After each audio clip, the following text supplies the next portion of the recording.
Hi friends, welcome to நிலை 360 Taylor. இந்த வீடியோவில் நம்ம என்ன பார்க்க போகிறோம் அப்படின்னா, நம்ம வந்து ஸ்கூல் வந்து ரீஓப்பன் ஆகிட்டு நம்ம வந்து இனிமேல் வந்து ரெகுலரான டயத்தில் வந்து நம்ம தைக்க ஆரம்பிச்சிடலாம். நம்மளோட ரொட்டீன் ஒர்க் வந்து ஸ்டார்ட் ஆயிரும்.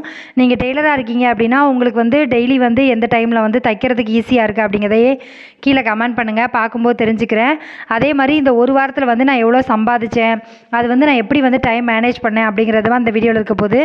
நீங்கள் இந்த சேனலை இப்போ தான் ஃபஸ்ட் டைம் பார்க்குறீங்க அப்படின்னா சப்ஸ்கிரைப் பண்ணிட்டு பாருங்கள். இந்த சேனலில் வர எல்லா வீடியோ உங்களுக்கு ரொம்ப யூஸ்ஃபுல்லாக இருக்கும். வாங்க வீடியோக்குள்ளே போகலாம். நீங்கள் இன்னும் மிஷினில் உட்காந்து தைக்க ஆரம்பிக்கல அப்படின்னா மிஷினில் உட்காந்து தைச்சிக்கிட்டே இந்த வீடியோ பாருங்கள். அப்போ நீங்களுமே ஒரு ப்ளவுஸ் தைச்ச மாதிரி இருக்கும். இந்த ஒரு வாரமாக வந்து ரெகுலராக நம்ம சேனலில் வந்து வீடியோ வந்திருக்காது. ஏன் அப்படின்னா நம்ம வந்து என்னோடய ரிலேஷன் ஒருத்தங்களை வந்து ஹாஸ்பிட்டலில் இருக்காங்க, அதனால் அவங்கள பார்க்க வேண்டியது ஒரு சூழ்நிலை வந்துச்சு. அதனால தான் ஈவினிங் வந்து தைக்கிற மாதிரி இருந்துச்சு. அந்த ஈவினிங் தைக்கும் போதுமே நம்ம ஃபாஸ்ட்டாக தைச்சி முடிக்கணும் அப்படிங்கிற மாதிரி தான் இருந்துச்சு. அதனால தான் என்னால் வந்து வீடியோ போட முடியல. அதே மாதிரி அந்த ஒரு வாரத்தில் வந்து நிறைய யூனிஃபார்ம் வந்து வந்துருந்துச்சு நமக்கு. அதையுமே தைக்கிறதுனால நமக்கு வந்து கடகடன்னு தைக்கணுங்கிறது தான் தோணுச்சு. வீடியோ எடுக்க வந்து நான் மறந்துட்டேன், எனக்கு டைமுமே இல்லை. உங்களில் எத்தனை பேர் வந்து யூனிஃபார்ம்லாம் தைச்சி கொடுத்தீங்க அப்படிங்கிறத கீழே கமெண்ட் பண்ணுங்கள், பார்க்கும்போது நானும் தெரிஞ்சுக்கிறேன். இந்த ஒரு வாரத்தில் அதாவது கிட்டத்தட்ட 1ஆந்தேதிலேருந்து 10ஆந்தேதிக்குள்ளே நான் எவ்வளோ வந்து சம்பாதிச்சேன் அப்படின்னா, யூனிஃபார்ம் மட்டும் தைச்சி கிட்டத்தட்ட 7500 கிட்ட சம்பாதிச்சிருந்தேன். நீங்கள் வந்து எவ்வளோ சம்பாதிச்சிங்க அப்படிங்கிறதுமே கீழே கமெண்ட் பண்ணுங்கள். பிகினராக இருக்கவங்களுக்கு அது ரொம்ப யூஸ்ஃபுல்லாக இருக்கும். நான் வந்து எப்படி வந்து டைம் மேனேஜ் பண்ணேன் அப்படின்னா, காலையில் வந்து ஒரு 7 மணிலேருந்து ஒரு 3 மணி 3:30 வரைக்கும் ஹாஸ்பிட்டலில் இருக்கிற மாதிரி இருக்கும். அதுக்கப்புறம் வந்து வீட்டில் உள்ள வேலை எல்லாத்தையும் முடிச்சுட்டு அதுக்கப்புறமா நான் வந்து 6 மணிக்கு உட்காந்து 11 மணி வரைக்கும் உட்காந்து தைச்சிட்டு இருந்தேன். ஏன்னா நமக்கு சூழ்நிலை வந்து அப்படி மாட்டிக்கிட்டு, அதனால தான் என்னால் வந்து ரெகுலராகவும் வீடியோ போட முடியல. நீங்களுமே வந்து அர்ஜென்ட் டைமாக இருக்கும்போது இந்த மாதிரி சூழ்நிலாம் வந்திருக்கா அப்படிங்கிறத கீழே கமெண்ட் பண்ணுங்கள், பார்க்கும்போது தெரிஞ்சுக்கிறேன். உண்மையிலே வந்து அது பண்ணும்போது கொஞ்சம் கஷ்டமாக தான் இருந்துச்சு, ரெண்டையும் வந்து மேனேஜ் பண்ணுறது. இருந்தாலும் நம்ம வந்து தச்சு கொடுக்குறேன் அப்படின்னு சொன்னவங்களுக்கு நம்ம தச்சு கொடுத்து தான் ஆகணும். அதனால் நம்ம வந்து அந்த டைமை மேனேஜ் பண்ணி தைக்கணும் அப்படிங்கிறதுக்காக நான் வந்து தச்சு கொடுத்தேன்.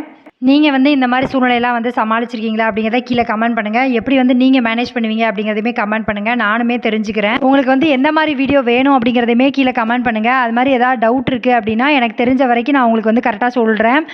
நிறைய பேர் வந்து கீழே கமெண்ட் பண்ணுறீங்க நிறைய டவுட்டுக்கு. நான் வந்து கமெண்டில் திருப்பி உங்களுக்கு ரிப்ளை பண்ணேன் அப்படின்னா கண்டிப்பாக வந்து அது உங்களுக்கு புரியாது. அதனால் நீங்கள் வந்து மொத்தமாக உங்களுக்கு என்ன கொஸ்டின் இருக்குதுன்னு சொல்லிட்டீங்க அப்படின்னா நான் வந்து அதுக்கு தக்கன வந்து ஒரு வீடியோ வந்து மேக் பண்ணி உங்களுக்கு வந்து ஒரே நாளில் வந்து எல்லா கொஸ்டினுக்குரிய ஆன்சரையுமே நான் போடுறேன். வீட்டில் இருந்து நம்ம வந்து ஒரு தொழில் பண்ணுறோம் அப்படின்னா இந்த மாதிரி சில விஷயங்கள்லாம் நடக்க தான் செய்யும். நம்ம வந்து அதையுமே நம்ம வந்து பார்த்துட்டு நம்ம வேலையை வந்து பார்க்க தான் செய்யணும். எப்போவுமே வந்து நமக்கு ஒரு வேலை இருக்குது அதனால் நான் என்னால் பண்ண முடியாது அப்படிங்கிறலாம் சொல்ல முடியாது. ஏன்னா கஸ்டமர் வந்து நம்மளை விட்டு போயிட்டாங்க அப்படின்னா திரும்ப வந்து நான் அவங்கள கொண்டு வரது ரொம்ப கஷ்டம். அதனால் நீங்கள் மேக்ஸிமம் வந்து என்ன பிரச்சனை நடந்தாலும் நம்ம தொழிலை வந்து விட்டு கொடுக்காம நம்ம தைக்கணும்னு நினைக்கணும். அப்போ நான் மட்டும்தான் அந்த தொழிலை வந்து நம்ம ஸ்டாண்ட் பண்ணி நிற்க முடியும். நீங்கள் பிகினராக இருக்கீங்க, இப்போ தான் வந்து தையல் தொழில் பழகிட்டு இருக்கீங்க, இல்லை பழகிருக்கேன்க்கா நான் இப்போ தான் வீட்டில் உட்காந்து தைக்கிறேன் அப்படின்னு சொல்கிறவங்க கொஞ்சம் வந்து பொறுமையாக இருங்க. ஏன்னா நமக்கு வந்து கஸ்டமர் கிடைக்கிற வரைக்கும், அதாவது கஸ்டமர் வந்து நமக்கு இன்க்ரீஸ் ஆகிற வரைக்கும் கொஞ்சம் வந்து பொறுமையாக தான் போக முடியும். நமக்கு நாளைக்கே வந்து நிறைய கஸ்டமர் வருவாங்களா அப்படின்னு கேட்டால் கிடையாது, கொஞ்சம் நாள் ஆகும். அதே மாதிரி நீங்கள் தைக்கிற ப்ளவுஸில் ஏதாவது குறை சொல்கிறாங்க, இல்லை ஏதாவது வந்து எனக்கு இது சரியில்லைன்னு சொல்கிறாங்க அப்படின்னா அடுத்த ப்ளவுஸில் வந்து அவங்க கரெக்ட் பண்ணி கொடுங்க. முடிஞ்ச அளவுக்கு அந்த ப்ளவுஸில் ட்ரை பண்ணுங்கள் கரெக்ட் பண்ணதுக்கு. முடியலைன்னா அடுத்த ப்ளவுஸில் இதை மாற்றிக்கிடுதேங்க்கா அப்படிங்கிற மாதிரி சொல்லுங்கள். நம்ம பேசுகிறதா நம்ம கஸ்டமர் வந்து நம்மக்கிட்ட ரொம்ப நாள் வந்து நீடிப்பாங்க. ஏன்னா நம்ம வந்து அவங்க வந்து ரொம்ப சாஃப்டாக பேசுகிறாங்க அப்படின்னா அவங்கக்கிட்ட அவங்களுக்கு தக்கன பதில் சொல்லணும். இதே இது வந்து ரொம்ப வந்து ஹார்டாக பேசுகிறாங்க அப்படின்னாலும் நீங்கள் கண்டுக்கக்கூடாது. ஏன்னா ஒரு தொழில்னு எடுத்துக்கிட்டால் இந்த மாதிரி ஆட்களும் இருப்பாங்க, அந்த மாதிரி ஆட்களும் இருப்பாங்க. அதனால் ரெண்டையுமே வந்து நம்ம மேனேஜ் பண்ணி தான் ஆகணும். இதுக்கெலாம் வந்து பயந்தோம் அப்படின்னா கண்டிப்பாக வந்து நம்மளால் வந்து நம்ம தொழிலை வந்து மேலே கொண்டு போக முடியாது. நமக்கு வந்து பயப்பட வேண்டிய அவசியமே கிடையாது. ஏன்னா நம்ம வந்து ஒரு தொழில் பண்ணுறோம், நம்ம சம்பாதிக்கிறது வந்து நம்ம ஒரு சட்டை தைச்சி கொடுக்குறோம், அதனால் காசு வாங்குகிறோம். அதனால் தைரியமாகவும் பேசலாம். சில பேர் வந்து என்ன சொன்னாலும் மண்டையாட்டிகிட்டே இருப்பாங்க டெய்லர்லாம். அப்படி இருக்கக்கூடாது. அதுக்காக ரொம்ப ரூடாகவும் நம்ம பேசக்கூடாது. அவங்க என்ன சொல்ல வர்றாங்கன்னு கேட்டுட்டு நமக்கு எப்படி வந்து பதில் சொல்லணுமோ அப்படி வந்து பதில் சொல்லுங்கள். 2 டைப்பான மனுஷங்களுமே நம்மக்கிட்ட வருவாங்க.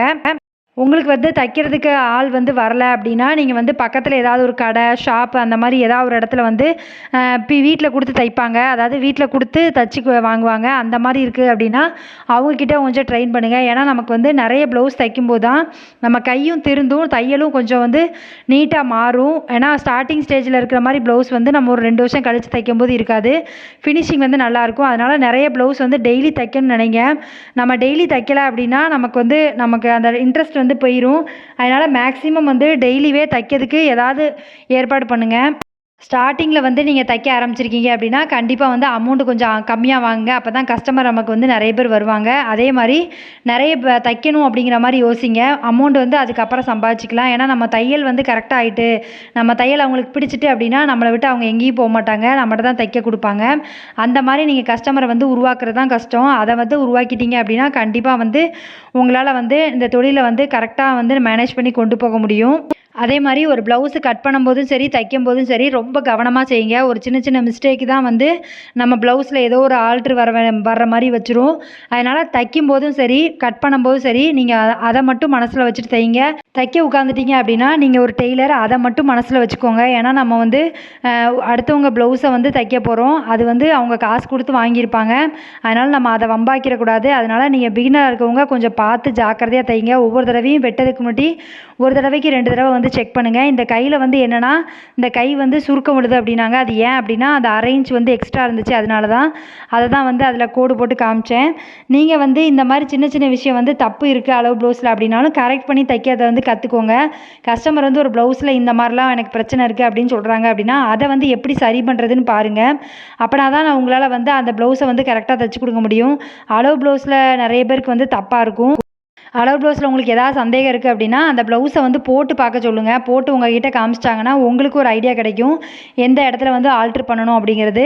அதே மாதிரி நீங்கள் வந்து அந்த சட்டைக்கு என்ன ஆல்ட்ரு பண்ணணும்னு சொல்கிறாங்களோ அதையுமே ஒரு நோட்டில் எழுதி வச்சுக்கோங்க. மறந்துடக்கூடாது. அதனால தான் சொல்கிறேன். நம்ம வந்து எப்போவுமே வந்து ப்ளவுஸ் தைக்க உட்காந்துட்டோம் அப்படின்னா அந்த ப்ளவுஸில் உள்ள என்னெல்லாம் வந்து ஆல்ட்ரு சொல்லியிருக்காங்க, ஹைட்டு கூட்ட சொல்லியிருக்காங்களா, கையை வந்து உயரமாக வைக்க சொல்லியிருக்காங்களா, இந்த மாதிரி எல்லா விஷயமுமே நம்ம வந்து தெரிஞ்சால் மட்டும்தான் நம்ம வந்து அந்த ப்ளவுஸை முழுசாக நல்லபடியாக முடிக்க முடியும். அதனால் ஒரு ப்ளவுஸ் எடுத்தீங்க அப்படின்னா அந்த ப்ளவுஸில் கட் பண்ணும்போதே என்னென்ன ஆல்ட்ரு சொல்லியிருக்காங்க அப்படிங்கிறத செக் பண்ணிக்கோங்க. என்ன தான் நம்ம வீட்டில் வந்து என்ன பிரச்சனை நடந்தாலும் சரி, நம்ம ப்ளவுஸ் தைக்கும்போது அது எதையுமே வந்து மனசில் எடுக்காமல் நம்ம ப்ளவுஸை வந்து கரெக்டாக தைச்சி கொடுக்கணும் அப்படிங்கிற மைண்ட் செட்டில் மட்டும் தைங்க. நான் வந்து இப்படி தான் வந்து ப்ளவுஸ் தைப்பேன். நான் என்ன வீட்டில் என்ன நடந்திருந்தாலும் சரி, நான் ஒரு மிஷின் கிட்டே போயிட்டேன் அப்படின்னா நான் ஒரு டெய்லர் அவ்வளோதான் எனக்கு மனசில் இருக்கும். நீங்கள் வெளியில் போய் தைக்கிறீங்க, வெளியில் போய் வந்து ஒரு இடத்துல வேலை பார்க்குறீங்க அப்படின்னா கூட நம்ம வீட்டில் என்ன பிரச்சனை நடந்தாலும் நம்ம வந்து அதை கண்டுக்க மாட்டோம். அங்கே போனதுக்கப்புறம் அந்த வேலையை பார்க்க ஆரம்பிச்சிருவோம். அதே மாதிரி தான் நம்ம மிஷினில் உட்காந்துட்டோம் அப்படின்னா நம்ம ஒரு டெய்லர் அப்படிங்கிறத மட்டும் மனசில் வச்சுக்கிட்டு நீங்கள் வந்து தைங்க. ஸ்டார்டிங் ஸ்டேஜில் வந்து நிறைய பேர் என்ன பண்ணுவாங்க அப்படின்னா ரொம்ப தெரிஞ்சவங்க அப்படின்னா கம்மியான அமௌண்ட் வாங்குவாங்க, மற்றவங்களுக்கு வேறு அமௌண்ட் வாங்குவாங்க. இந்த மாதிரி பழக்கம் வந்து வைக்காதீங்க. எல்லா கஸ்டமர்ட்டையும் ஒரே அமௌண்ட் வாங்கி பழகுங்க. ஏன்னா அவங்க 2 பேரும் சந்திக்கும் போது பேசும்போது இந்த பொண்ணு ஏன்ட்ட எக்ஸ்ட்ரா வாங்கிட்டாலே அப்படிங்கிற மாதிரி எண்ணம் வரும். எப்போவுமே வந்து கஸ்டமரோட நம்பிக்கையை பாதுகாக்கிறது ரொம்ப ரொம்ப முக்கியம். அந்த பொண்ணு வந்து கொடுத்தா கரெக்டாக தைச்சி கொடுத்துருவா, கரெக்டான அமௌண்ட் தான் வாங்குவா, எக்ஸ்ட்ரா வாங்க மாட்டா அப்படிங்கிற நம்பிக்கை வந்து நமக்கு மேலே இருக்கணும். அப்போ தான் அவங்க வந்து எப்போனாலும் நமக்கு வந்து கரெக்டாக கொடுப்பாங்க. நீங்கள் வந்து இவ்வளோ நாள் வந்து இந்த மே மாதம் ஃபுல்லாக நிறைய பேர் வந்து ஊருக்கு போயிருப்பீங்க, அம்மா வீட்டுக்கு போயிருப்பீங்க. அந்த மாதிரி ஏதாவது ஊருக்கு போக வேண்டியது இருந்திருக்கும். நீங்கள் வந்து ப்ளவுஸ் எல்லாத்தையும் பெண்டிங் வச்சுருக்கீங்களா அப்படிங்கிறத கீழே கமெண்ட் பண்ணுங்கள்.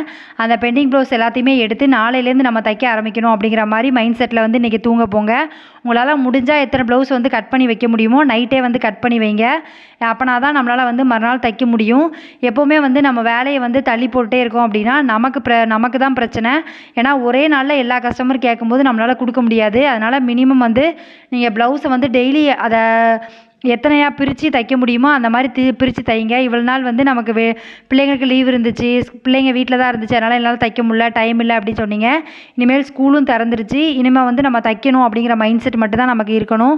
எப்போவுமே வந்து நம்ம தொழில் ரொம்ப முக்கியம். ஏன்னா நம்ம வந்து இதில் வருமானம் பண்ணால் மட்டும்தான் நமக்கு செலவுக்கோ இல்லை நமக்கு தேவையான ஒரு விஷயங்களை வாங்குறதுக்கோ நம்ம வந்து யாரையுமே தேட வேண்டிய அவசியம் இருக்காது. நம்மளே நமக்கு தேவையானதெல்லாம் வாங்கிக்கலாம். வீட்டில் வந்து காசு பிரச்சனை இல்லை அப்படின்னாலே நமக்கு வந்து நிம்மதியான லைஃப் வந்து இருக்கும். எப்போவுமே வந்து எனக்கு பைசாவே தேவையில்லைக்கா அப்படின்னு சொல்கிற மாதிரி யாருமே இருக்க மாட்டாங்க. இந்த தொழில் பண்ணி நிறைய பேர் குடும்பத்தையே ரன் பண்ணுவாங்க. அந்த மாதிரி இருக்கிறவங்களுமே கீழே கமெண்ட் பண்ணுங்கள். பார்க்குறவங்களுக்கு அது மோட்டிவேட்டடாக இருக்கும். ஏன்னா நம்ம வந்து டெய்லி வேலை செய்யாததுக்கு நம்ம ஒரு ரீசன் சொல்லிக்கிட்டே இருக்கோம். அந்த ரீசனெல்லாம் தூக்கி போட்டு நம்ம வந்து வேலை செய்யணும் அப்படிங்கிற மாதிரி மைண்ட் செட் கொண்டு வாங்க. எல்லாருக்குமே வந்து எல்லா நாளும் தைக்கணுங்கிறது தோணாது. சில டைம் வந்து கொஞ்சம் சோம்பேறித்தனமாக இருக்கும். அப்படி இருக்கும்போது உங்களுக்கு பிடிச்ச பிடிச்சது ஏதாவது பார்த்து நம்ம வந்து பார்த்துக்கிட்டே தைச்சோம் அப்படின்னா கொஞ்சம் வந்து தைக்கிற மாதிரி இருக்கும். நம்ம இன்றைக்கி வேண்டாம் சோம்பேறித்தனமாக இருக்குது அப்படின்னு தைக்காமல் விட்டோம் அப்படின்னா மறுநாள் நம்மளால் வந்து துணி எடுத்து தைக்க முடியாது. அதனால் எப்போவுமே வந்து தைக்க சோம்பேறித்தனமாக இருந்தாலும் கூட ஒரு 2 ப்ளவுஸாக தைக்கிற மாதிரி ஒரு நாள் வந்து செட் பண்ணிக்கோங்க. நம்ம வந்து மனசுக்குள்ள ஒரு விஷயத்த நினச்சிட்டோம் அப்படின்னா கண்டிப்பாக வந்து உங்களால் வந்து தைக்க முடியும். நீங்கள் முடியாதுன்னு நினைக்காதீங்க, எப்போவுமே முடியும்னு நினைங்க. கஸ்டமர் நிறைய வரல அப்படின்னு ஃபீல் பண்ணவும் செய்யாதீங்க. கண்டிப்பாக ஒரு நாள் வந்து உங்களை தேடி கஸ்டமர் நிறைய பேர் வருவாங்க. உங்களால் தைக்க முடியாத அளவுக்கு உங்களுக்கு ப்ளவுஸ் வரும். அந்த நம்பிக்கையோடு வந்து தைங்க. Thank you friends. இவ்வளோ நேரம் வீடியோ பார்த்ததுக்கு ரொம்ப நன்றி. இந்த வீடியோ வந்து உங்களுக்கு பிடிச்சிருக்குன்னு நினைக்கிறேன். இந்த வீடியோ உங்களுக்கு பிடிச்சிருக்கு அப்படின்னா லைக் பண்ணுங்கள், கமெண்ட் பண்ணுங்கள், ஷேர் பண்ணுங்கள். இந்த மாதிரி வீடியோ வேணும் அப்படின்னாலும் கீழே கமெண்ட் பண்ணுங்கள். உங்கள் ஃப்ரெண்ட்ஸ் யாராவது இப்போ தான் தையல் தொழில் பழகுறாங்க அப்படின்னா அவங்களுக்கு இந்த வீடியோவை ஷேர் பண்ணி விடுங்க. அவங்களுக்கு இந்த வீடியோ வந்து ரொம்ப யூஸ்ஃபுல்லாக இருக்கும். Thank you friends.